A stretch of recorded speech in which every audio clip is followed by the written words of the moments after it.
All right, Shalom. First, I want to give all praises, honor, and glory to Yahweh, Hashem Yahweh Shai, Hashem Rachak Wadash. Double honors to the apostles of Great Millstone, and peace and blessings to the elect. This video is going to be about, the angels. Okay, and I'm just gonna have a few accounts here. Okay, just to just to exhort and boost brothers' faiths. All right, but basically, when you look at the history, okay, of our people, all right, and you look at certain men of the Lord, all right, when we were put in difficult positions, all right, or in tough times, all right, the Lord oftentimes sent His angels, all right, to come and deliver us. Okay, He sent His angels to come and deliver us. He sent His angels to come and comfort us, all right, or to even bring a message.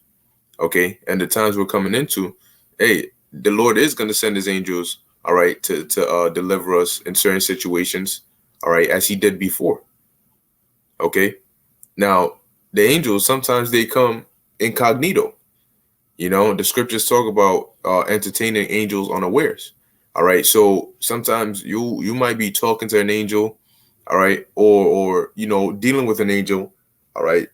They might give you directions or instruct something, and you might not know that that's an angel. You might think it's a random person walking around, okay, and they might not reveal themselves, but they're just there to do the message. And sometimes they come as they are. They take the form of a man, all right, or they'll come in an angelic form, okay. But it's all for the purpose in which the Lord has sent them, okay. So I'm going to read this verse. This is Psalms 91, verse 10. It says, "There shall no evil befall thee, neither shall any plague come nigh thy dwelling. For He shall give His angels charge over thee." He is talking about the Most High, all right, Yahweh Ba'ashem Yahweh Shai. "Shall give His angels charge," all right, command over thee, "to keep thee in all thy ways." All right. "They shall bear thee up in their hands, lest thou dash thy foot against a stone." All right. Now that's not literal, all right, but it's metaphorical for, all right, them the scriptures talk about the angels of the Lord encamp round about them that fear the Lord. Okay. So this is metaphorical for that they're there to protect us. So we have guardian angels and we have angels protecting us that we might not see them, okay, but they're still there. Okay. So I have an account here. First, we're going to start with the book of Tobit. All right.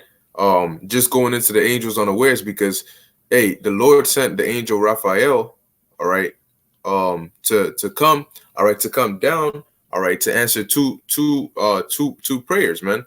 All right, one from I believe one was from Tobit, and the other was from Sarah. Okay, which was going to be Tobias's wife. So I'm going to read the account here. I have it on my phone. I'll read it, and then I'll get the other one here. All right, but this is Tobit 3 verse 16, and I'm going to jump just to hit the main points. It says, "So the prayers of them both were heard before the majesty of the great power, and Raphael was sent to heal them both." All right, so as we just read, "For He shall give His angels charge over thee." All right, Raphael, all right, Rapaya Allah, which is one of the holy angels, all right, that are in the presence of the Lord. He was sent, all right. So the Lord sent him, like it says, "He shall give His angels charge over thee," all right, "to heal them both." That is to scale away the whiteness of Tobit's eyes, because Tobit went blind, all right. And you read in the book of Tobit, it'll tell you how. It says, "And to give Sarah, the daughter of Raguel, for a wife to Tobias, the son of Tobit." And Sarah was having a problem because she couldn't get married, because all the different dudes that try to come in and lay with her were killed or they died. All right, because there was a demon in there that was stopping them. All right, from stopping them from being able to lay with her, which it's spiritual, because that was on purpose, because she was to be preserved for Tobias. All right, but it says here, and to bind. So it says, "To give Sarah, the daughter of Raguel, for a wife to Tobias, the son of Tobit, and to bind Asmodeus, the evil spirit, because she belonged to Tobias by right of inheritance. The selfsame time came Tobit home and entered into his house, and Sarah, the daughter of Raguel, came down from her upper chamber, because that's where she was praying. So see, as they prayed, their prayers was sent up and it was heard. And the Lord sent the angel to come down, all right, and to heal them, all right. So let me see.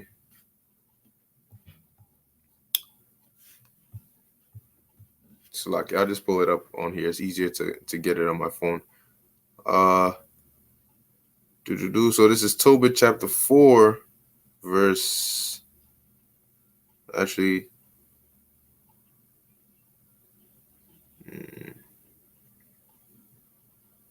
Okay, Tobit chapter 5, verse 1.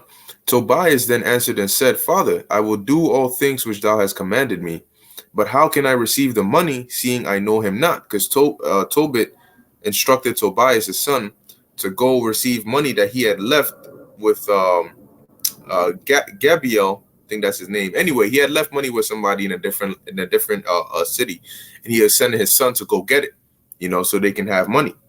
So that's why he's saying here, how can I receive the money, seeing I know him not? Then he gave him the handwriting and said unto him, seek thee a man which may go with thee. So it's sort of like if you take this note to him, he'll know that I sent you.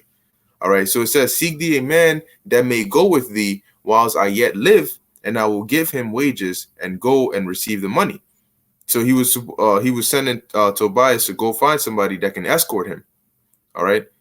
It says, therefore he went to seek a man. Therefore, when he went to seek a man, he found Raphael, that was an angel. But see, when Raphael came down, he didn't come down as an angel. He came down in the form of a man. All right. And he took the role and played it incognito. All right. It says, but he knew not. And he said unto him, so Tobias didn't know that Raphael was an angel. And he said unto him, canst thou go with me to Rages, and knowest thou those places well? So let me see. Look up. Well, it's spelled this way, I think.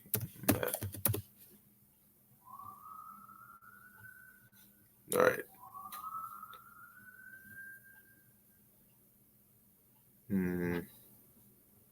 It's not really loading up too clearly. All right, this is better. All right.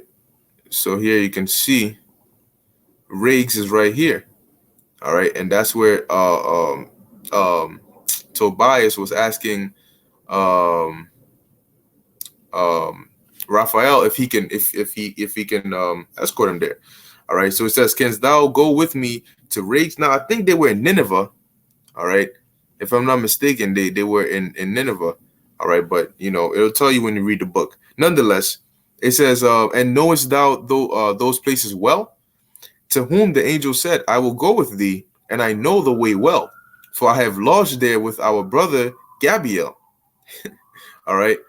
Then Tobias said unto him, tarry for me till I tell my father. So he said, all right, we're right here. Let me just go let my pops know I found somebody, and then we can go. Then he said unto him, go and tarry not. So he went in and said to his father, behold, I have found one which will go with me. Then he said, call him unto me, that I may know of what tribe he is, and whether he be a trusty man to go with. So of course, because as Tobit being a responsible man, all right, father, guess what? He wanted to, because remember, you're basically entrusting your hand or your son into the hand of a stranger to escort him there. So you got to make sure that person is like, is not just some base underhanded man or whatever, but is an actual honest, all right, man who's about his word. All right. And more often than none, he would rather trust an Israelite than to trust a heathen. All right. Because now this, what you had happened, because they were in Nineveh, because they had gotten exported, all right, from their land. All right. They had gotten, remember, when you go back to the Syrian captivity, okay, Tobit was one of those captives that was taken out of the land, all right, and they were taken to different areas, all right, around the river Gozan. When you read it, it'll tell you. So that's why they were in here. So it wasn't just Jake here, but you also had heathens among them, all right. So Tobit wanted to make sure that the man who Tobias had found was somebody that he could go with, not knowing that both of them not knowing that that was an angel. All right. So where we at right now, you have the angel Raphael playing the incognito role, right? It says, so he called him, and he came in, and they saluted one another. Then Tobit said unto him, Brother, show me of what tribe and family thou art. To whom he said, Dost thou seek a tribe or family, or an hired man to go with thy son? So that's what Raphael replied. You know, like, yo, are you looking for somebody to take your son, or you looking for a tribal mate? Like, you know. Then told, because the angels, man, when you read the different accounts, they're not there to they're not the nicest guys. All right, they come to do the task at hand. All right, as you'll find out when we read about Habakkuk. So it says, then Tobit said unto him, I would know, brother, thy kindred and name. So Tobit wasn't having it. He was like, listen, what tribe you from, and what nation you from, what tribe you from. It says, then he said, I am Azarias, the son of Ananias the great, and of thy brethren. But we know that he was an angel, man. He wasn't, but once again, entertaining angels unawares for the role, all right, for the purpose in which he was sent. He didn't reveal himself. Okay. Then Tobit said, thou art welcome, brother. Be not now angry with me, because I have inquired to know thy tribe and thy family, for thou art my brother, of an honest and good stock. For I know Ananias and Jonathan, sons of the great Samias, as we went together to Jerusalem to worship and offer the firstborn and the tenth of the fruits, and they were not seduced with the error of our brethren. My brother, thou art of a good stock. Yeah, because when you read about it, Israel, all right, the northern kingdom were into a lot of idolatry, man. They were going off, but you had a few, Tobit being one of them, who would actually go to Jerusalem to to go to the holy days, and to go do the sacrifices, and give tithes and all those things. All right, because what's his name, Jeroboam, all right, the son of Nebat, Jeroboam, what he did was he had, because once the kingdom was split between Jeroboam and Rehoboam, Jeroboam built 2 gold calves, all right, and he built an altar in Bethel, all right, in another location, but he built 2 gold calves and told Israel that those were the gods that they should worship. That's why when you read in the book of Kings, it always refers to Jeroboam. It says, oh, and this king departed not from the sins of Jeroboam, the son of Nebat, how he had caused Israel to sin. He built 2 golden calves to cause the northern kingdom. And he said, behold, these are your gods. Why? Because when the kingdom split, the northern kingdom said, yo, we're going to follow Jeroboam. We're not going to follow Rehoboam. But guess what? The altar and all those stuff was in Jerusalem, which is in the territory of the southern kingdom. So what Jeroboam feared was that when they go up to Jerusalem to offer and to sacrifice and to worship, their hearts would be turned, and they'd be like, you know what? Let's just go with Rehoboam and accept him as king. And then and Jeroboam feared that they would kill him instead and follow Rehoboam. So he did that. So what you had was Tobit being of the northern kingdom, all right, the tribe of Naphtali, okay. He was one of those who hadn't gone, in the ways of wickedness, but he actually used to go all the way to Jerusalem and stuff to worship. So that's why he speaks of here that he went with, like it says, for I know Ananias and Jonathan, son of the great Samias. And if you notice, the spellings are different because of the Greek transliteration. All right. As we went together to Jerusalem to worship and offered the firstborn and the tenth of the fruits, and they were not seduced with the error of our brethren. My brother, thou art of a good stock. So now he found out, okay, Raphael, you one of my kindreds, whatever, you good. They don't know he's an angel, right? Cool. Now I'm gonna move on. I'm gonna jump again. Okay.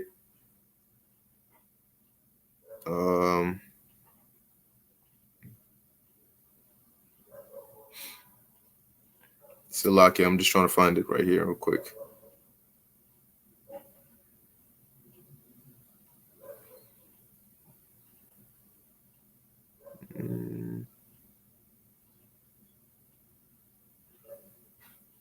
Yep. Tobit chapter 8, verse 1. So on their way there, all right, because in Ecbatane was where Raguel was at. So on their way there, the angel told Tobias after they caught a fish. He told him, "Yo, take the gall and take different parts of the fish." And then Tobias asked, Azariah or Raphael, "Oh, why? Why do I need this?" And he was basically explaining to him, "Yo, you're gonna need this for this. You're gonna need this for that. You're gonna need this for this." So here we're gonna read an account, Tobit 8 verse 1. And when they supped, they brought Tobias in unto her because this was to remember the reason Raphael was sent, okay, was to one give Tobias the son of Tobit as a husband to Sarah, because remember she couldn't have a husband as she prayed, okay. So that's where they were at. So here they are, they're in the house of Raguel, which is the father of Sarah, the soon-to-be wife of Tobias. So it says, verse 2, Tobit 8 verse 2. And as he went, he remembered the words of Raphael and took the ashes of the perfumes and put the heart and the liver of the fish thereupon and made a smoke therewith. Because Azariah or Raphael had told him, "Yo, when you go in there, this is how you're going to get the demon, all right, out." And it says, verse 3, the which smell, when the evil spirit had smelled, he fled into the utmost parts of Egypt. So once Asmodeus smelled that scent, he dipped. But check this out. It says, and the angel bound him. All right. And then it says after that, they were both shut in together. And then, Tobias rose out of the bed and said, "Sister, arise and let us pray that the Most High would have pity on us." But the point I want to emphasize is verse 3. It says, and the angel bound him.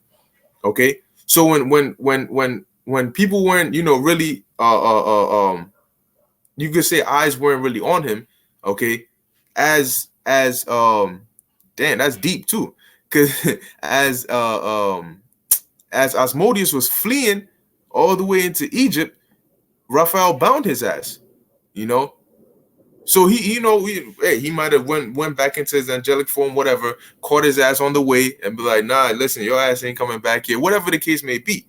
Okay, but he did this where they didn't know. They did Tobit, Tobias, Raguel, none of them knew that Raphael was an angel. They didn't know that this man who was with him was an angel. They just thought he was one of their brethren.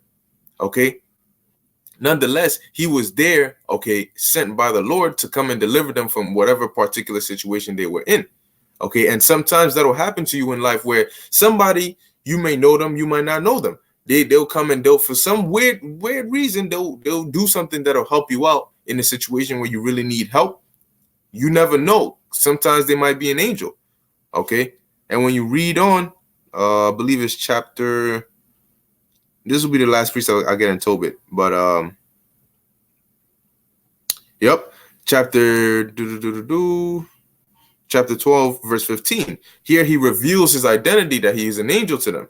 It says, "I am Raphael, one of the 7 holy angels, which present the prayers of the saints and which go in and out before the glory of the Holy One."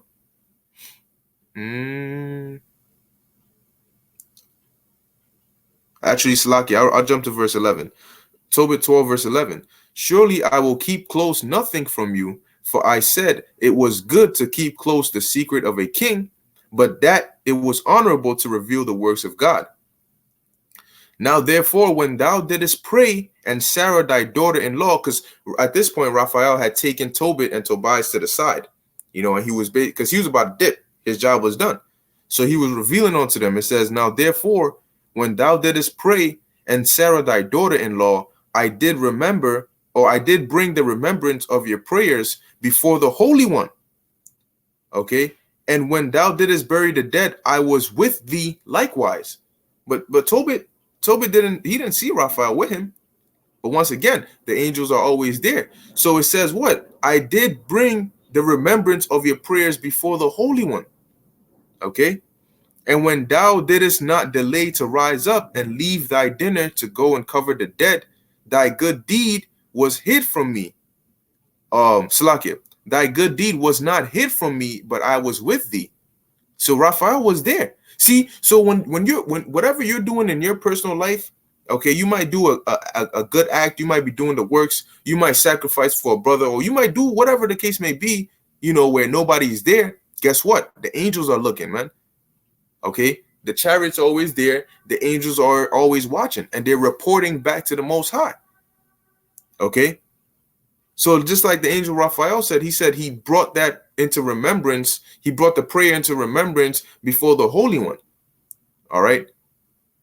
That also goes into because look, man, that's why the scriptures talk about not seeking vain glory, because just because nobody sees you do it doesn't mean that, or just because nobody physically sees you do it doesn't mean the Lord isn't watching, man. All right. And the scriptures say the Lord, if you you pray to the Lord in secret, the Lord will reward you in open. Okay. Because vainglory, all right, so somebody sees you do a good act. Oh, by the way, I do this, I do that. Oh, yeah, oh, that's nice. They commend you, right? But that's as far as it will go. Okay. However, when you do something, all right, something righteous, and the Lord, all right, commends you for that, that's not vain, man. That's something that goes a long way. Okay. So whatever you do, don't think that nobody's seeing it, man. The Lord is keeping track of it all. All right, his angels are keeping track of it all, man, and they're bringing it before the Lord. Oh, the brother was doing this, the brother did that, he did this, yeah, oh, that brother's, he's on fire, that brother's on point, that brother's always doing this, that brother's doing that. Guess what? All your good reports are being brought before the Lord, and it's being taken into account, man. All the works you do is being taken into account. The struggles you might go through that you don't tell anybody, all right, the things you suffer for this truth, guess what? It's all going into account before the Most High, man. It says, but I was with thee, verse 14. And now the Most High has sent me to heal thee and Sarah thy daughter-in-law. I am Raphael, one of the 7 holy angels, which present the prayers of the saints and go in and out before the glory of the Holy One. Then they were both troubled and fell upon their faces, for they feared, But he said unto them, fear not, for it shall go well with you. Praise the Most High, therefore, for not of any favor of mine, but by the will of our power I came. Wherefore praise him forever. So once again, going back to Psalms 91, for he shall give his angels charge over thee to keep thee in all thy ways. And that's the account we have here of what just happened. So even though Raphael saw all these different things, and he was watching Tobit and with him and all of that, it wasn't up to him to come down and do it. Guess what? It was the Most High. So that's why he said, verse 18, for not of any favor of mine, but by the will of the Most High I came. So even if Raphael wanted to come down and be like, damn, I want to help him, is the Most High who has to ordain or authorize or set it in motion before it happens. That's why he said, praise the Most High. Okay. But the Most High will send his angels to come and get things done, or to assist you. All right. Going on, it says, verse 19, all these days I did appear unto you, but I did neither eat nor drink, but ye did see a vision. All right, because they can do that. Just like Yahushua was able to transfigure himself. All right. So where the disciples were able to see Moses and Elijah, okay, guess what? The angels are able to take on different forms. That's why, and he said you did see a vision. So he made it look like he was eating, because remember, they caught the fish, right? He made it look like he was eating. When they went to Raguel's house, they ate that dinner. He made it look like he was eating, but he wasn't really eating. Verse 20, now therefore give the Most High thanks, for I go up to him that sent me, but write all things which are done in a book, which is why we have this book right here. And when they rose, they saw him no more. Then they confessed the great and wonderful works of the Most High, and how the angel of the Lord had appeared unto them. Okay. And this was all the Most High who set it in motion, man. So this is just one account, all right, of the way the Most High delivered, all right, righteous men, okay, or the Most High answered the prayers, all right, of Israel, Okay, but in this case, they didn't necessarily know it was an angel until the end. Now, you have the account here, all right, in the book of Acts concerning Peter, how the angel delivered him. But but see, when things like this happen, sometimes or most of the time, you're not really expecting it. It's not like, yeah, at 12:55, an angel's gonna come down. Let me get ready. He's gonna tell me this. No, the Lord sends them out of nowhere. They come, boom. You might pray, you might be praying, the angel will come down. So sometimes it might feel surreal. But this is Acts chapter 12, verse 4. And when he had apprehended him, he put him in prison and delivered him to the four quaternions of soldiers to keep him. Let's look that up, see how many that is. Quaternions.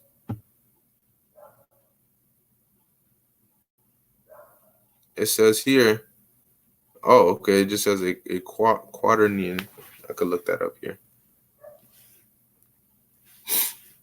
Salakia, let me see if it'll give us something on here.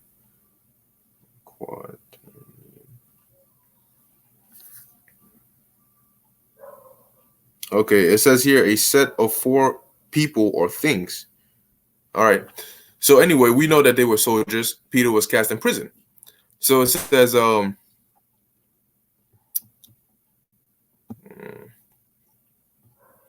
matter of fact, you know what? Let me start at verse. Let me just start at verse 1. Now, about the time Herod the king stretched forth his hand to vex certain of the church, and he killed James, the brother of John, with the sword. And because he saw it pleased the Jews, he proceeded further to take Peter also. Then were the days of unleavened bread. All right, so this was during the time of the Passover, because the feast of unleavened bread is a week long. All right, starting with the Passover. But this shows you how wicked our Israelites were, man, because here it is. They had killed James, all right, and one of the apostles, and here it is. It pleased the Jews, man. That's why the Lord said, "What? Thou that killest Jerusalem, thou that killest the prophets." It says he proceeded further to take Peter also. Then were the days of unleavened bread, and when he had apprehended him, he put him in prison and delivered him to the four quaternions of soldiers to keep him, intending that after Easter to bring him forth to the people. So you might have people say, "Oh, look, it says Easter. Easter is in the Bible. All this and that." Well, when you look into that word Easter, it goes to Passover. All right. It says Pascha. All right. In the Greek is what? Pascha. All right. But it says, matter of fact, let me see. Play it. Strong's G 3957. Pascha. Pascha. Pascha. All right. It says here, the Paschal sacrifice, which was accustomed to be offered for the people's deliverance from old Egypt. Is that not the Passover? The Paschal lamb, i.e. the lamb the Israelites were accustomed to slay and eat on the 14th day of the month of Nisan, the first month of the year, in memory of the day on which their fathers, preparing to depart from Egypt, were bidden by the Most High to slay and eat a lamb, and to sprinkle their doorposts with its blood, that the destroying angel, seeing the blood, might pass over their dwellings. Hamashiach crucified is likened to the slain Paschal lamb, the Paschal supper, the Paschal feast, the feast of the Passover, extending from the 14th to the 20th day of the month Nisan. So the word Easter in this context is really talking about Passover. And let me actually do something real quick. Easter. All right, so the word Easter comes up only once, and that's in this account right here, which it means Passover. So when you're celebrating Easter and Good Friday and Easter Sunday and all that, guess what? Ain't no that what people celebrate now as Easter is not what it is. Okay, the word Easter here goes back to Passover, which is a completely different thing than what people do today. Nonetheless, it says intending after Easter to bring him, or after the Passover, to bring him forth to the people. Peter therefore was kept in prison, but prayer was made without ceasing of the church unto the Most High for him. So they were praying. When Herod would have brought him forth the same night, Peter was sleeping between two soldiers, bound with two chains, and the keepers before the door kept the prison. Damn. So they had him in heavy lockdown, man. Okay. You got two soldiers next to him. He's basically shackled up. Okay. And then you got soldiers outside keeping the doors, man. So ain't no way he's gonna get out. All right. It says, and behold, the angel of the Lord came upon him, and a light shined in the prison, and he smote Peter on the side and raised him up, because Peter was asleep. He was knocked out. You know, he was probably snoring in his third dream or whatever the case may be, saying, arise up quickly, and his chains fell from his hands. All right. So he got just imagine that. You're just waking up out of sleep. Okay. You're sort of in that phase of like, what's going on? Let me, come back to my senses. Like when you watch boxing, somebody gets hit and they almost about to get knocked out, but they don't. So they start seeing twos and they start seeing ones, and then eventually it comes back, and then they come to their right mind, like, oh shit, I'm in the ring and I'm fighting. Yeah. So he wakes up, it says that the shackles, the chains fell from his hands, and the angel said unto him, gird thyself and bind on thy sandals. And so he did. And he saith unto him, cast thy garment about thee and follow me. So he put on his footwear, he put his garment and everything on, and he was following the angel. And he went out and followed him, and wist not that it was true, which was done by the angel, but thought he saw a vision. You see? So it felt surreal. It was like, yo, time out. Like, is this really happening? In his mind, he was going through it, but he thought it was like a vision, like it says here. All right. When they were passed in the first and the second ward, they came onto the iron gate that leadeth onto the city, which opened to them of his own accord. So as the angel, I don't know how specifically he did it. Nonetheless, he got Peter out. Okay. Whether they went invisible, whether they were phasing through walls, whatever the case may be, they got out to the outside, and then that main gate, it says what? It just opened by itself. All right. And they went out and passed on through one street, and forthwith the angel departed from him. See, so the angel was sent to do his job. All right. In this case, he came as an angel. All right. And he delivered Peter from prison. And after that, what? He dipped. Okay. So another account of how the Lord delivered an apostle Peter, all right, by sending an angel down. Okay. Now these were times in the past, all right, which I have a few more, but these were times in the past. So how much more in this time? The scriptures say that the time we're coming into, Jacob's trouble, is going to be a time like never before. Okay. So of course, you're gonna have angels coming down, and the Lord using many different means, miraculous ways to deliver us. Okay, because when you look at certain prisons and cells and lockdown places they have now, it's much more advanced than what they had back then. Now they got cameras. They didn't have cameras back then. So it says, verse 11, and when Peter was come to himself, he said, now I know of a surety that the Lord has sent his angel and hath delivered me out of the hand of Herod and from all the expectation of the people of the Jews. See? And so, like it says, man, he thought it was a vision, but when he was out, he's like, yo, like, talk about no chains, no shackles. I'm outside. Oh, like when it's happening, it's sort of like, oh, shoot.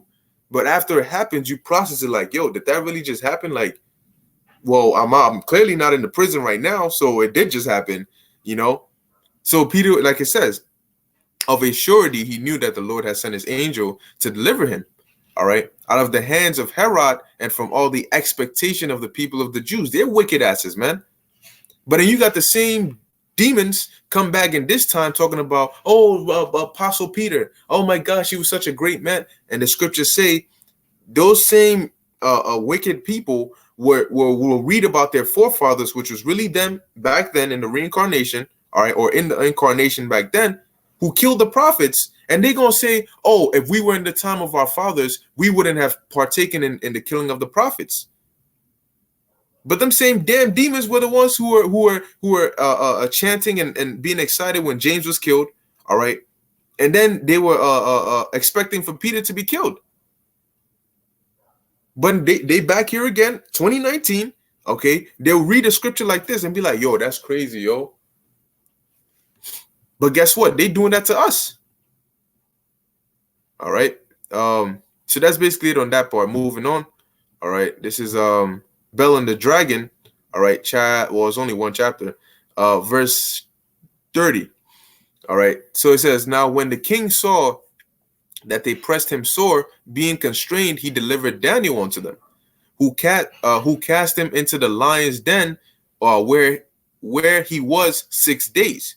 Okay, so Daniel was cast into a lion's den for 6 days.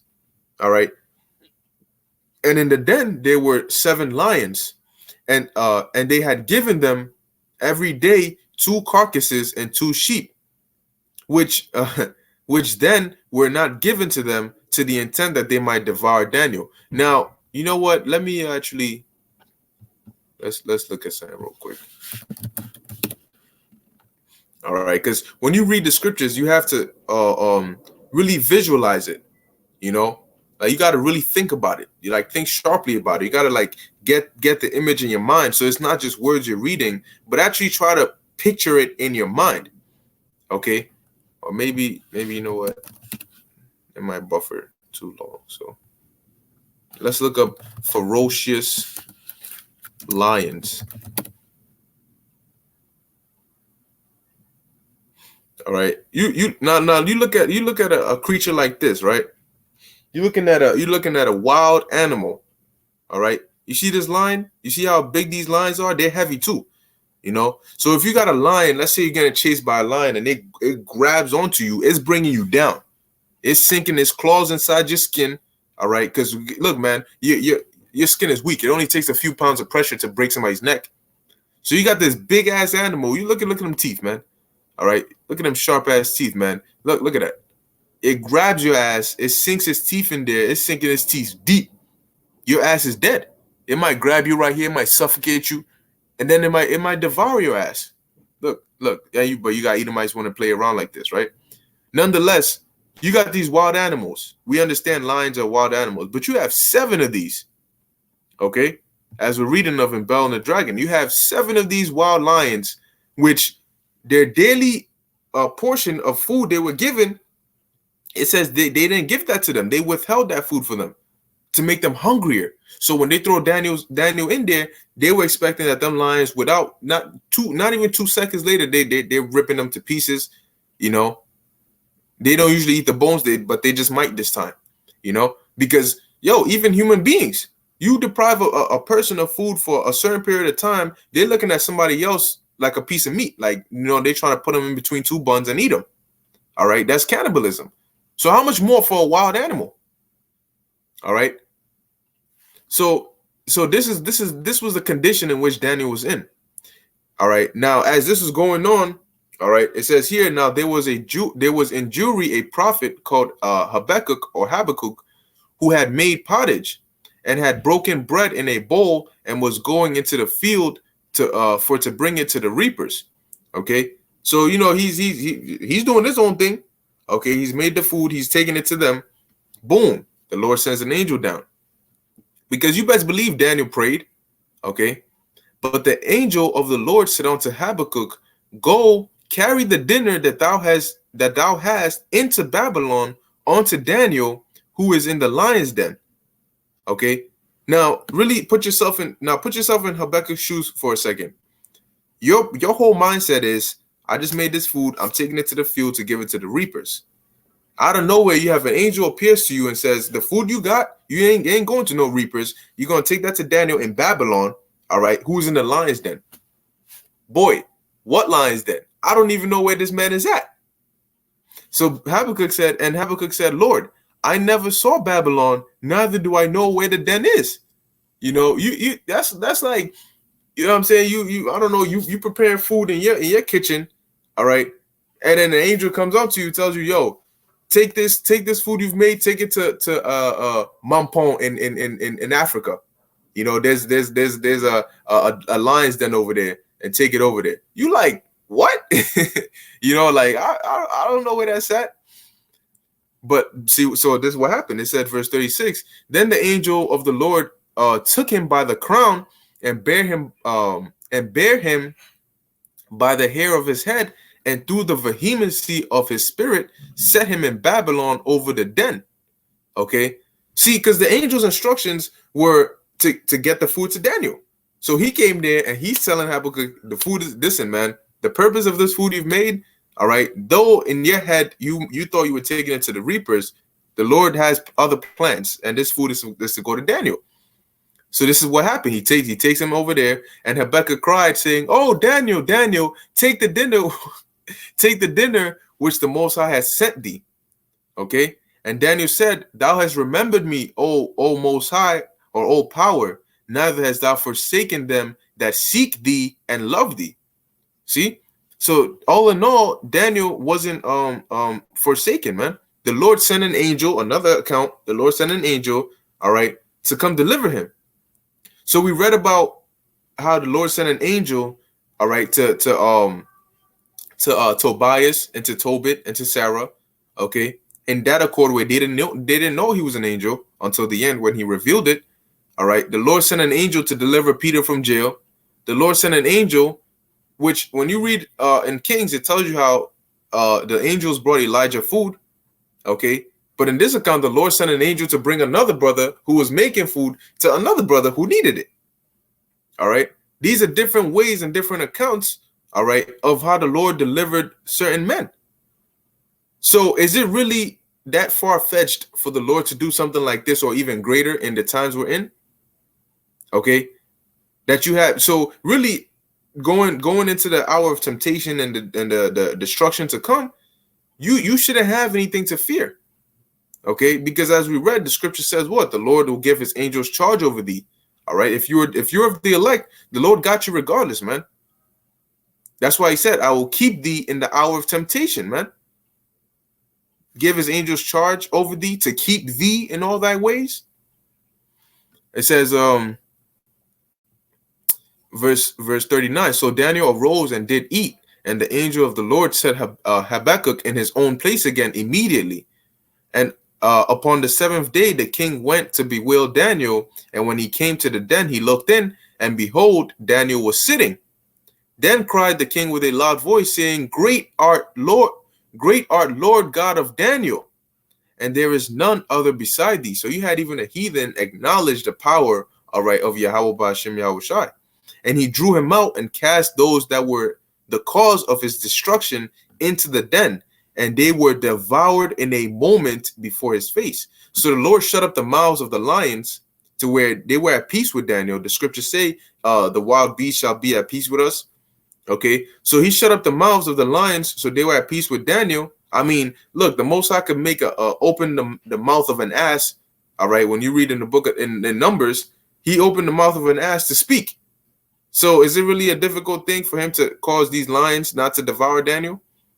Okay.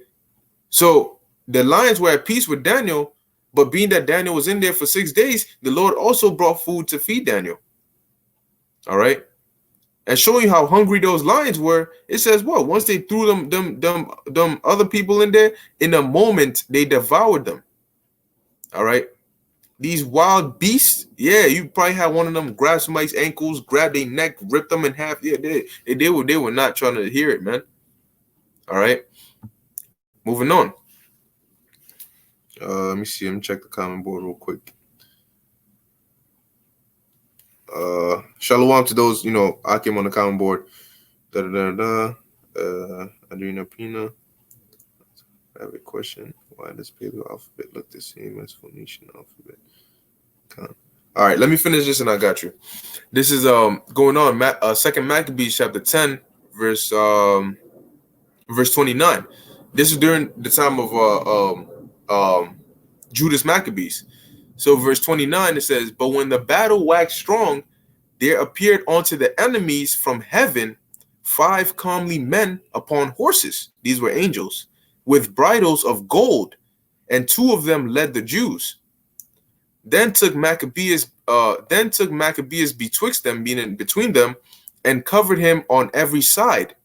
So you had an angel on his right, an angel on his left, probably an angel behind him, okay, and kept him safe. So this is mid-war, mid-battle, all right, as they're in the middle of battle, okay, but shot arrows and lightnings against the enemies, so that being confounded with blindness and full of trouble, they were killed.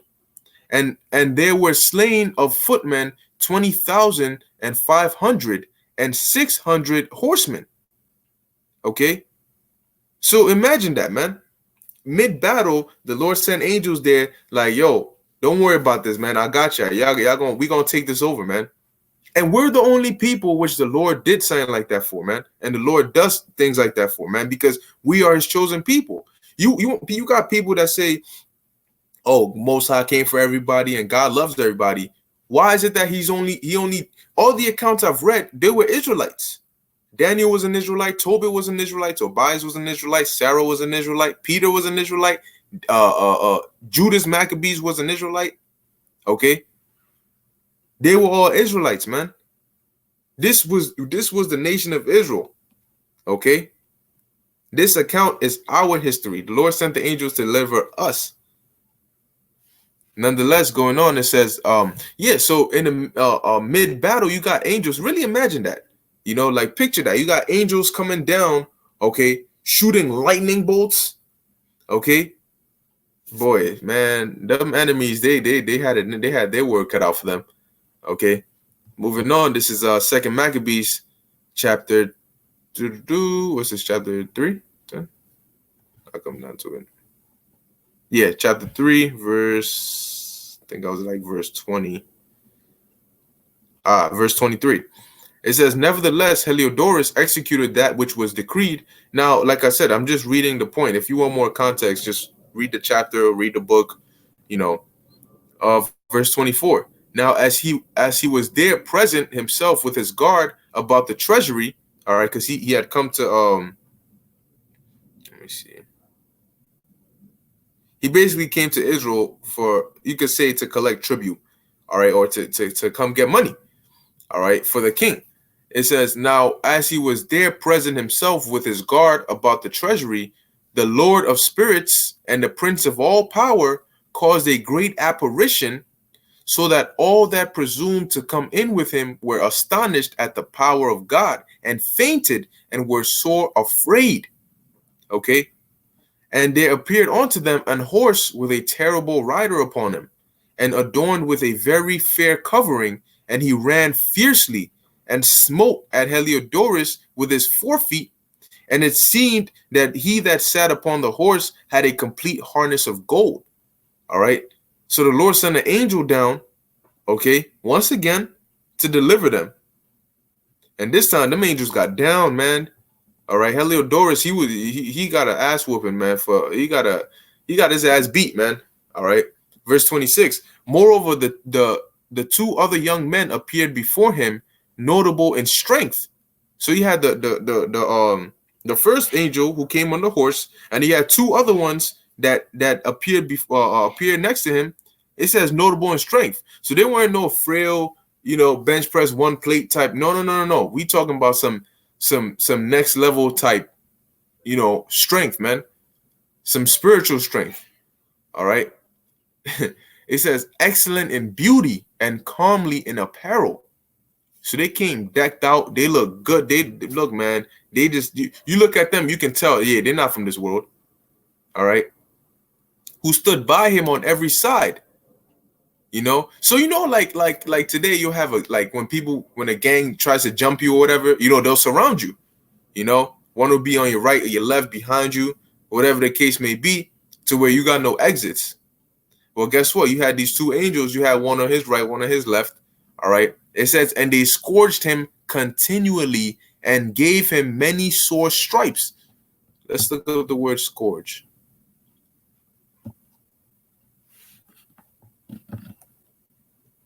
See if they'll give us anything good.